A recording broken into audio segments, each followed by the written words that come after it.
Salut à tous, bienvenue pour ce nouveau numéro de Cœur des communes, l'émission qui met en valeur les communes rurales de notre territoire. Une fois de plus, je viens à votre rencontre pour que vous me parliez des belles choses qui se passent dans votre village. Et aujourd'hui, ma route m'a amené à Neuville-Saint-Amand. Situé à 4 km au sud-est de Saint-Quentin, le village de Neuville-Saint-Amand a été bâti au XIIe siècle par des religieux bénédictins et a pris Saint-Amand comme saint patron en 1225.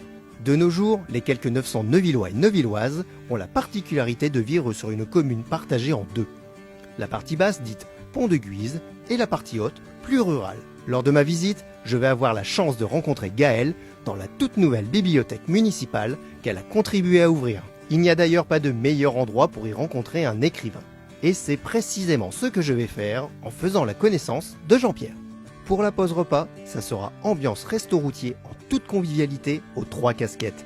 Et je verrai bien si je craque pour le plat du jour. Après un passage par la ferme familiale, Antoinette me fera découvrir le méthaniseur qu'elle a récemment fait sortir de terre avec l'aide de 2 collaborateurs. Honneur au 9e art ensuite dans l'atelier de Serge, un dessinateur aux multiples facettes artistiques qui me fera découvrir le monde de la bande dessinée. Et pour terminer, je rencontrerai les Friends Rebelles, une joyeuse petite troupe qui m'initiera à la danse country. Mais avant tout cela, c'est Ghislain, le maire de Neuville-Saint-Amand, qui m'attend au pied de l'église. Bon bah Ghislain, c'est sympa cette petite promenade à Neuville-Saint-Amand, il a l'air très, très agréable, votre village, monsieur le maire. Merci, on vous accueille avec plaisir, mais Neuville c'est un village qui a une particularité d'être en 2 parties. En 2 parties, c'est-à-dire on a le village centre, on va dire, le bourg. Et après, là où on est. Là où on est, et après on a la partie Pont de Guise. Qui est à vol d'oiseau, quoi. On est à 2 km. Ah, quand même, 2 km. Ouais, 2 km. Et malgré tout, les gens se parlent entre eux. Oui, c'est un peu plus compliqué à gérer, mais ça se passe bien. Bah, de toute façon, il fait bon vivre, tout le monde est content. C'est un bon village. De toute façon, on va y aller là-bas, parce que je crois que notre poste casse-croûte se fera... Aux 3 casquettes. Aux 3 casquettes, ouais. Vous m'accompagnez, hein. Je compte sur vous. Sûr. Ah, impeccable. C'est sûr. Donc Neuville, c'est, je pense, un village comme beaucoup de villages de Picardie qui a souffert de la guerre. Oui, il a été détruit. Complètement détruit en la guerre 14. Et là, mais on a la particularité, c'est d'avoir retrouvé une photo de l'église. Là, juste. Qui était coupée en 2. Coupée en 2, un bombardement. Ouais, je peux vous montrer la photo. Ah bah si vous l'avez volontiers. On voit le Christ, vous voyez. Vous voyez, on voit encore le Christ qui est là, et puis l'église complètement effondrée d'un côté, et je ne vais pas dire intacte de l'autre, mais encore debout. Et le Christ, la croix n'a pas bougé depuis ce temps-là, en fait. Non, elle est toujours à la même place. Donc là, on parle d'une histoire ancienne, mais quand même, on va dire, relativement contemporaine. Ouais. Mais Neuville-Saint-Amand, c'est une histoire bien plus vieille que ça, parce qu'il me semble que ça remonte à l'époque gallo-romaine. Gallo-romaine, il y avait des thermes à l'époque. C'est-à-dire qu'on pouvait venir en cure ici? Ah oui, exactement. Il y a eu des fondations de retrouvées. Et ici, dans le village, pratiquement toutes les maisons ont une pompe dans leur cave parce qu'il y a de l'eau. Il y a de l'eau. D'accord. Ouais. Et on a la fontaine de Saint-Amand, qui est du côté du ancien château de Neuville. Il me semble que cette fontaine, vous me disiez tout à l'heure qu'elle a été récemment rénovée, elle a eu un petit coup de jeune, justement par un groupe de jeunes. Oui, par un groupe de jeunes. C'est l'Épide, qui se trouve à Saint-Quentin, qui sont venus la restaurer, toute une équipe de jeunes qui sont venus nous la restaurer en 2018, je pense. C'est une belle petite promenade, on passe par le petit village, et c'est bien. Vous la faites souvent cette petite balade? Pas souvent, non, je vais vous le dire carrément, non, mais c'est agréable parce qu'il y a un espace vert, on se balade, quoi. Puis on rattrape la route d'Itancourt et puis on fait le tour du village. Il y a de quoi flâner. Voilà. Alors il y a de quoi flâner, mais aussi de quoi se cultiver, parce que un petit village comme Neuville a quand même, depuis peu, une bibliothèque. C'est impressionnant, ça. Exactement, et c'est Gaëlle qui nous attend.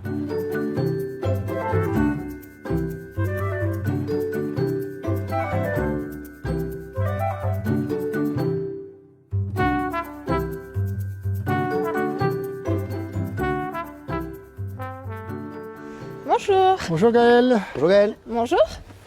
Alors c'est vous qui êtes à l'initiative de cette belle aventure de la bibliothèque à Neuville-Saint-Amand? Oui, je suis à l'origine de cette aventure. J'ai voulu créer un lieu d'accueil pour les habitants du village, un petit lieu de rencontre. Et donc, pourquoi pas une bibliothèque. C'est une très belle idée. Elle se trouve où? Juste à côté, je vous emmène. Ah oui, c'est avec plaisir.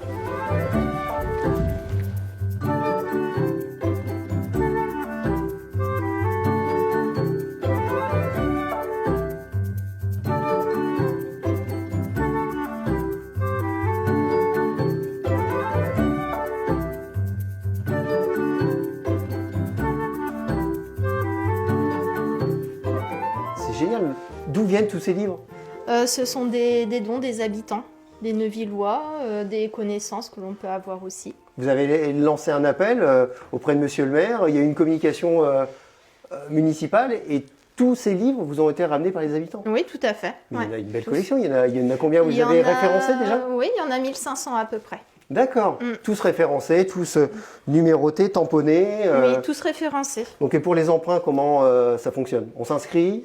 Oui, on vous inscrit sur un site internet et puis on entre le numéro, la code du livre et vous l'empruntez pour 2 semaines renouvelables. Bon, 2 semaines pour le petit Nicolas, je pense que Ça devrait aller. ça devrait aller. Oui, ouais, Donc, ouais. pour revenir sur la création de cette bibliothèque, il y a une particularité, c'est que le bâtiment ici à l'origine, c'était pas du tout une bibliothèque. Hein. Non, On est d'accord? non, c'était pas du tout une bibliothèque. À l'origine, c'était un atelier municipal, puis un vestiaire foot.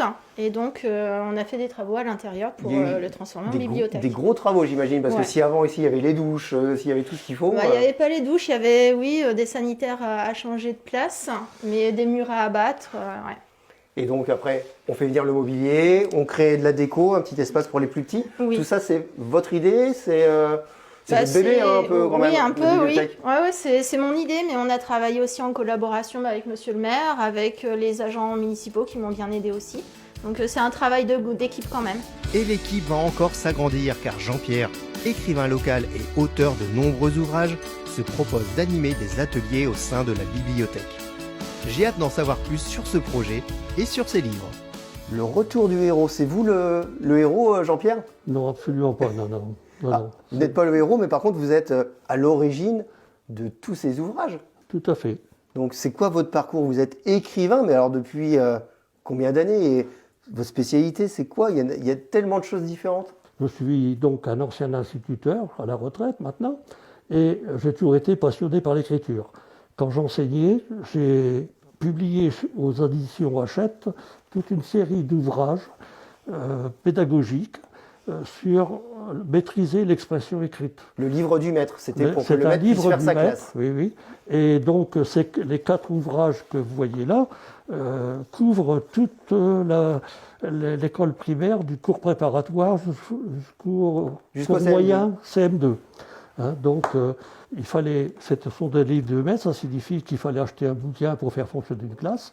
Et donc, en achetant les 4 bouquins, on faisait fonctionner Toute sa classe sur tous les cycles. Voilà, toute l'école. Et tout ça, c'est vous. Et vous le faisiez en même temps que vous étiez, vous, encore Oui, bien sûr. professeur des écoles. En parallèle, vous écriviez ces livres. Bien sûr. Et les autres aussi, en même temps? Alors, non. Alors là, donc, quand j'ai pris ma retraite, je me suis jeté un défi. Je me suis dit, bon, t'as fait écrire des gamins pendant 37 ans, maintenant tu vas prouver que tu sais écrire aussi. C'est donc ainsi que je me suis lancé d'abord dans la nouvelle, puis ensuite dans le roman.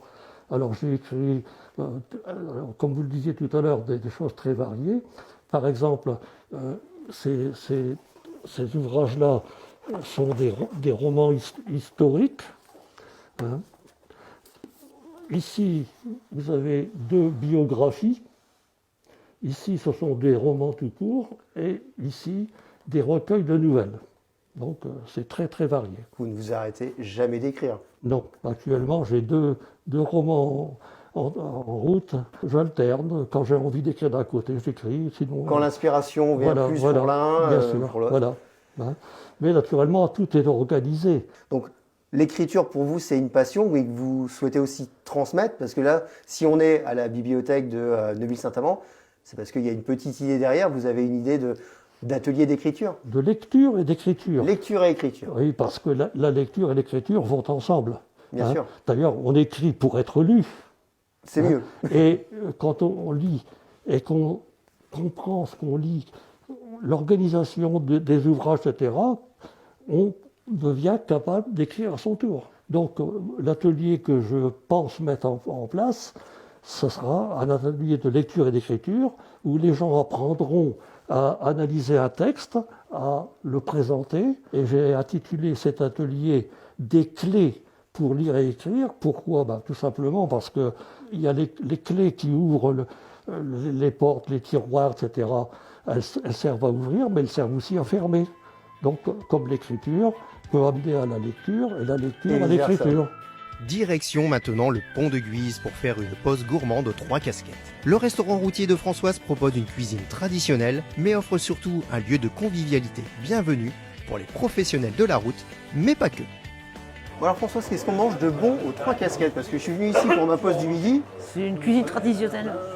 Alors, cuisine traditionnelle, c'est-à-dire, je vais avoir quoi? Je vais avoir du steak, des frites. Oui, des steaks, des frites, des pâtes, gratin de chou-fleur.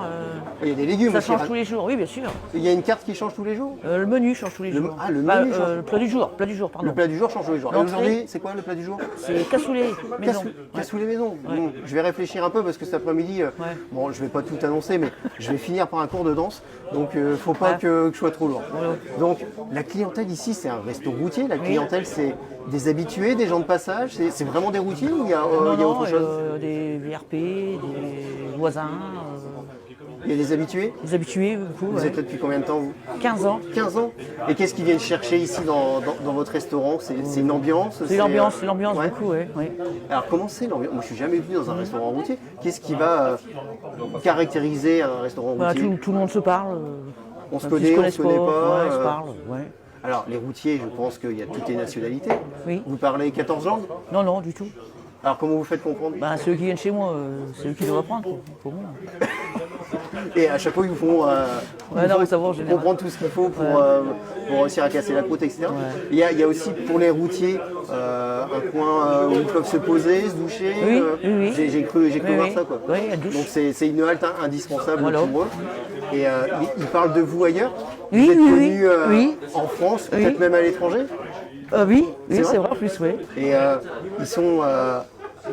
Voilà, on voit tout de suite qu'il y a une ambiance bon enfant, une ambiance très détendue. C'est indispensable pour eux. Ils ont besoin de Oui. ça, c'est une pause. Ben C'est oui, une vraie pause. ils sont toujours tout seuls dans leur camion. Toute la journée tout seul. Et là, en fait, ils se lâchent, ils vous racontent Voilà, plein de choses. ouais. Et ils ont dû vous raconter des sacrées anecdotes. Hein. Oh, rien de le dire. Il y en a une qui vous vient à l'esprit là et qu'on peut raconter devant nos amis? Non, Non. pas tout de suite là, non. Bon, on garde ça entre nous. Voilà. Hein, on va déjà casser une petite graine. Donc j'ai le choix entre plusieurs menus, c'est Ah ça? oui, bien sûr. Bon, bah, je vais choisir ça tranquillement Voilà. et je vais aller retrouver monsieur le maire de Neuville qui m'attend à table justement. Bah oui.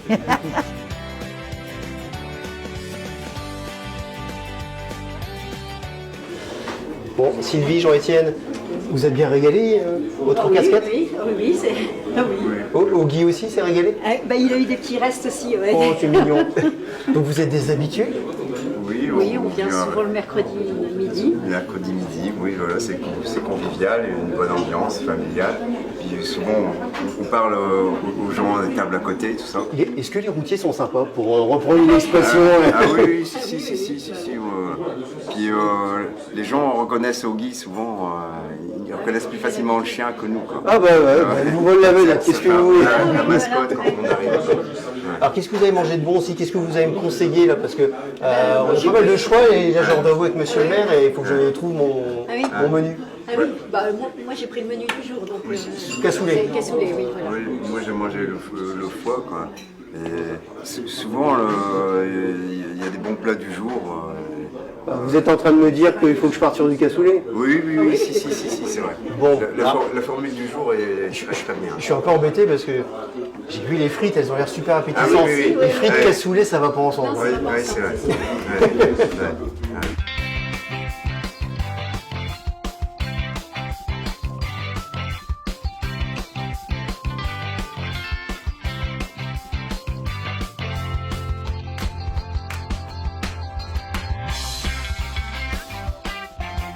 Retour au cœur du village dans la cour d'une ferme chargée d'histoire, mais qui s'est aussi résolument tournée vers l'avenir. Car Antoinette, sa propriétaire, est à l'initiative de nombreux projets qui, comme elle, ne manquent pas d'énergie. Alors on est bien accueillis ici, hein, au champ du Coq, c'est ça? Eh oui. Et il y a d'autres petites histoires avec les animaux de la basse-cour. Il me semble que de temps en temps, ils prennent des libertés, ils quittent la ferme pour aller faire un petit tour dans les Ça rues. les amuse, ouais. Des fois on les retrouve dans la rue, des fois on voit des bouchons, ça amuse beaucoup les gens, nous ça nous fait parfois peur, mais voilà, tout va bien. Donc là, vous êtes ici depuis de nombreuses années. C'est une grande histoire, cette ferme et votre famille. Alors moi ça fait 10 ans maintenant que je suis gérante sur la ferme, mais la ferme existe depuis des générations, voire des siècles. À chaque fois, ça change de nom parce que c'est des reprises féminines. C'est le hasard qui a voulu ça. C'est cocasse, ça, ouais, c'est marrant. Voilà. Et donc, dans l'idée, voilà, tu sais, on a été là avant, enfin, ça tout a été démoli à la guerre aussi. Donc en 14 En 14, tout a été rasé, mais ça a été reconstruit à l'identique. Regardez, on a une photo, alors c'est depuis la rue. Donc ça, c'est quand on vient de l'extérieur, juste en ouais. face là. Ça, c'est le pigeonnier. C'est qu'on voit ici. pigeonnier vu de l'autre côté, mais ça a été reconstruit totalement à l'identique en 1923, donc on va fêter le siècle des bâtiments. Vous allez faire une petite fête pour ça? Oui, j'ai des carreaux d'origine, j'ai encore des carreaux du salon d'origine et c'est horrible à gérer, mais c'est pas grave, c'est pas très bien isolé. Oh bah c'est pas grave, ça fait partie du charme. Oui, c'est ça. Donc ça, c'est pour le côté un petit peu historique de la chose. En ce moment, il se passe quoi ici? Vous êtes dans la grande culture, c'est ça? Dans la grande culture, blé, betterave, escourgeon. Il n'y a pas que ça aussi, vous êtes un peu tourné vers l'avenir parce que j'ai cru voir en arrivant une belle installation notamment de panneaux solaires là sur en vos fait, bâtiments. Qui dit bâtiment maintenant assez ancien et des bâtiments d'après-guerre, ça fait beaucoup de surface de toiture. Et de toute façon, en termes d'entretien, c'était assez compliqué. Donc on a eu la chance de pouvoir les valoriser avec des panneaux photovoltaïques. On a une belle surface de panneaux photovoltaïques. Ouais, ça représente quelques panneaux, j'imagine là. Ouais. Ça représente quelques panneaux, ça représente un gros projet. Voilà, mais c'est pour la durée, on en a pour 20 ans. Minimum rien que de les payer. Mais dans l'idée, c'est surtout de pouvoir valoriser les bâtiments, valoriser l'existant. Une telle surface, et puis là vous avez... l'existant, l'entretenir, le valoriser, et puis aussi faire un peu d'énergie, parce que c'est quand même dans l'air du temps aujourd'hui. Mais donc là, effectivement, vous avez une belle surface de panneaux solaires, mais l'énergie, c'est pas que le solaire. Et alors justement, notre grande spécificité sur l'exploitation maintenant, c'est d'avoir un méthaniseur. Donc on produit du gaz vert à partir de matières agricoles, et c'est à quelques kilomètres d'ici.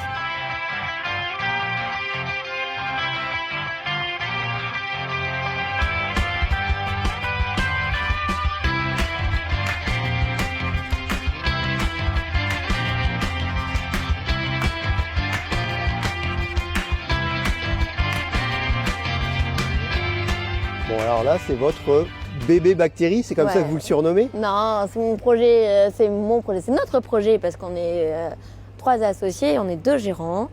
Et voilà, on est parti d'un champ à tout ça. Voilà. Et c'est un gros projet, on est content de voir que ça va bien et que ça tourne. Voilà. Donc ce méthaniseur est là depuis, en fonction depuis presque 2 ans? On injecte du gaz donc tout le secteur du Saint-Quentinois depuis novembre 2019. Alors, pour faire simple, parce que je sais que c'est quand même assez technique, mais pour faire simple, ça fonctionne comment un méthaniseur? Là, je vois, il y a du stockage, là, il y a les grosses cuves. C'est quoi les étapes? C'est le principe d'une vache, c'est le principe d'alimentation en fait. Hein.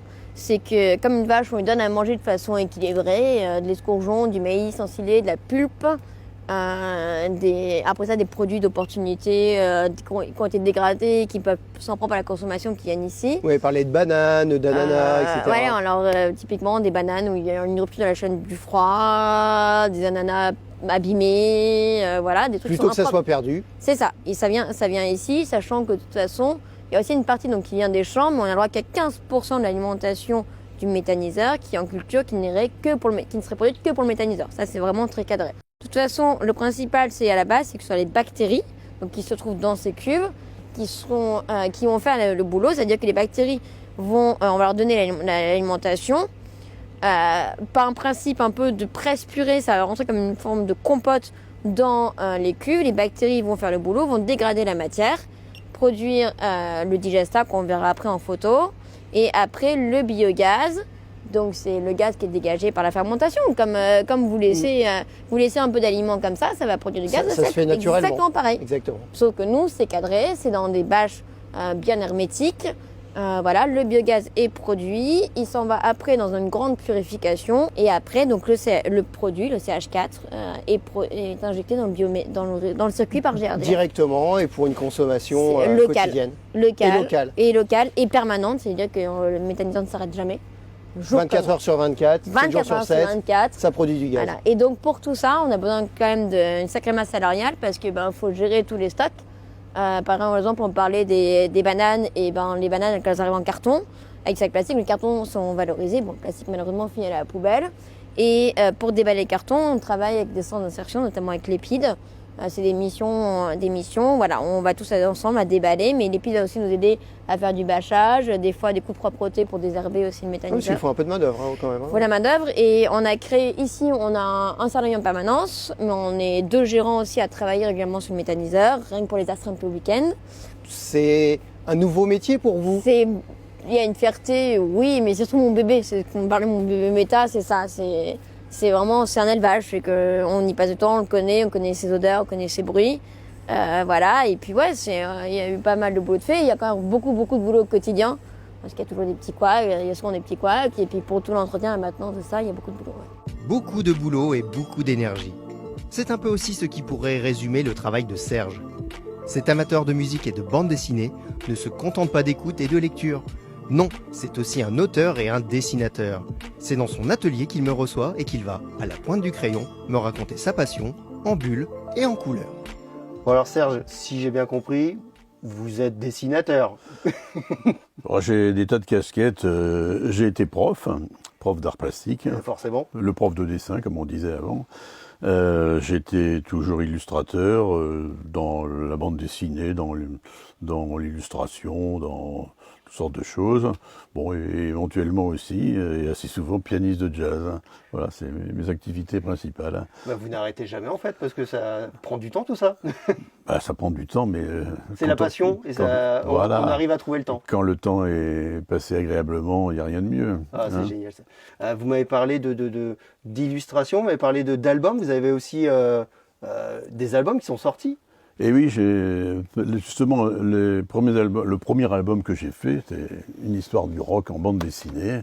Ça a été entièrement réalisé dans ce bureau à Neuville-Saint-Amand. Là, ici? Ici, là, oui. 2 ans de travail là-dessus. C'était une commande. J'ai hésité d'ailleurs avant de le faire parce que. Ça vous paraissait énorme? Oui, je faisais ça en étant enseignant. Et c'est la première fois qu'on me proposait un travail comme ça, en travaillant avec un scénariste, en travaillant avec une coloriste. Et donc il fallait sortir des pages. Oui.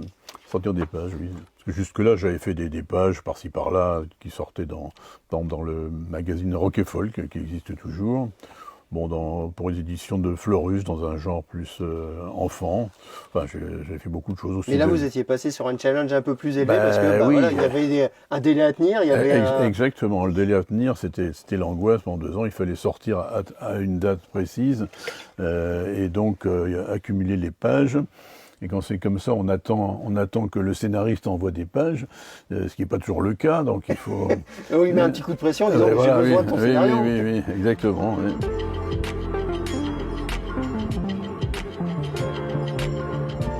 Donc là, Serge, dans votre atelier, on est en immersion totale avec la bande dessinée, mais je sens quand même une petite influence vers l'école belge.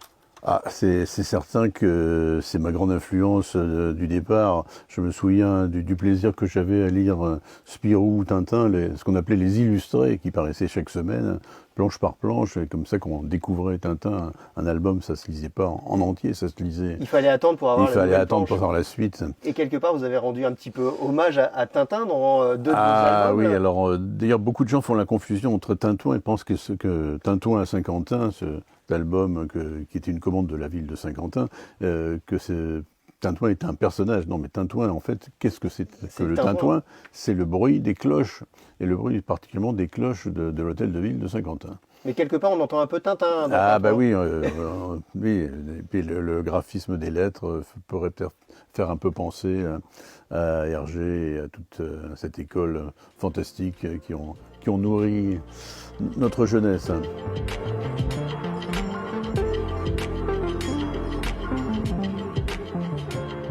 Et donc là, c'est pareil, c'est une... Comment... Ah, voilà. il y a la musique avec. Ah, mais oui. Non, mais là, la musique, c'est la musique originale de Glenn Miller. Mais donc là, par contre, j'ai tout fait. J'ai fait scénario, dessin, couleur. Ça dépend des commandes et du temps qu'on a pour les faire. Donc à lire tout en écoutant la musique. Exactement, c'est un excellent concept. Et alors dernièrement, Alors vient de sortir également une de mes passions, la peinture, l'histoire de l'art. J'ai enseigné le dessin et l'histoire de l'art pendant un certain nombre d'années. Et donc là, le musée du Canet, pour ses 10 ans, m'a commandé cette bande dessinée sur Bonnard. Dans un premier temps, je fais un dessin dans lequel il n'y a aucun texte. J'intègre les textes ensuite par ordinateur. Mais les textes, en fait, sont dessinés à la main néanmoins parce que je voulais qu'il y ait un côté très manuel, qu'on sente l'artiste et la couleur également, c'est la couleur. Ça, c'est fait avec des... C'est fait avec des craies aquarellables, superbes. Donc il y en a que j'ai depuis très longtemps, j'en ai acheté d'autres pour l'occasion. Ça donne une matière un peu magique quand on met de l'eau sur ses premiers essais. En effet, rien de plus beau que la magie d'un dessin. Surtout avec une pointe d'humour et de bonne humeur. Et en parlant de bonne humeur, c'est maintenant une troupe de joyeux et dynamiques danseurs et danseuses que je rejoins à la salle des fêtes du village. Ils sont en pleine répétition et comptent bien m'initier à la danse country.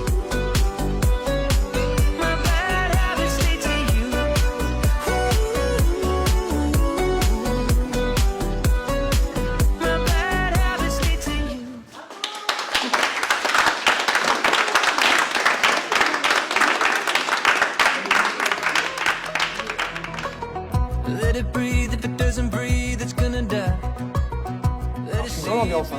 Country, danse country, ici voilà. à Neuville-Saint-Amand. Tout à fait. Et ça, c'est grâce à vous, c'est vous qui l'avez Ah non. amené. Un Alors, petit groupe de voilà. 3 personnes au départ et 4 personnes. Il y a 4 Chantal personnes, aussi, Chantal aussi, ouais. notre secrétaire qui n'est pas là actuellement, mais on est 4 et on a créé le groupe à 4. Alors, le groupe qui s'appelle Alors les Friends Rebelles. les Friends Rebelles. Vous êtes vraiment rebelles? Oui. Oui. Vous avez l'air sympa quand même. Vous n'êtes pas rebelle?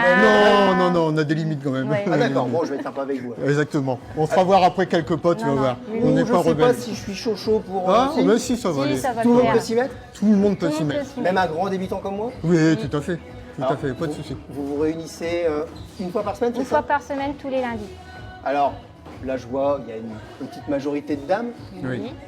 C'est quoi, les messieurs ne C'est- sont pas venus aujourd'hui? C'est ou, vrai que les hommes, on est en voie de disparition au niveau de cette danse. Ouais. Il faut recruter Dominique. Bah ouais, c'est On ce va qu'on lancer essaye un de appel. faire. Et tu peux lancer un appel et dire Ouais, déjà, si je suis là, ça en fait un de plus. Ça fait un de plus. On a recruté des hommes récemment. récemment. Récemment. Alors, vous vous produisez ici, donc entre vous, vous répétez, Oui. mais vous faites des spectacles, on peut vous découvrir. Alors on fait des démonstrations à la demande, mais bon, les démonstrations là avec le Covid justement. Il y a eu un petit c'est- peu le coup de frein. à ouais. retomber, oui. Donc Mais, on fait des démonstrations. Sinon, votre ambition, c'est de faire connaître la country dans toute l'agglomération, d'aller un peu plus loin. Vous faites, je sais pas, des rassemblements entre clubs. Moi, je pense que déjà dans le Saint-Quentinois, c'est déjà Voilà. une bonne promotion Ouais. pour déjà attirer les gens qui puissent venir en faire quelques pas de danse avec nous. Alors, qu'est-ce qu'il faut comme qualité pour être un bon danseur, une bonne danseuse de country? Alors déjà, il faut avoir le sourire. Ça va, je l'ai, à fond.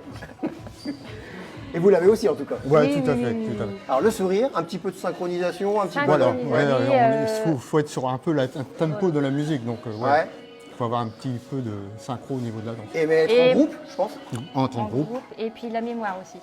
Oui, parce que il me semble que parfois il peut y avoir un bon nombre de pas à retenir. Hein. J'ai entendu tout à l'heure, Oui. on se rapproche de la centaine de Jusqu'à comment vous appelez ça, 96 temps. de temps, c'est Ouais. ça? Voilà, tout à fait. 96 temps. Bon, alors si vous avez quelque chose à me proposer en 6-7 temps, pour moi ça me va. 87, Bah, c'est il On bon. va manque essayer de encore 8 trouver ans, quelque moi, chose. j'avais pickleball. Ah oui, 8 ans. pickleball. Il n'y a que 8 ans. Oui, de on peut murs. faire ça. Ouais, C'est jouable ça? ouais c'est jouable. Tu te sens prêt? C'est jouable. Oh, Jérôme. moi je suis prêt pour tout. Moi. Ouais, bah alors. C'est parti. On y va. va y aller.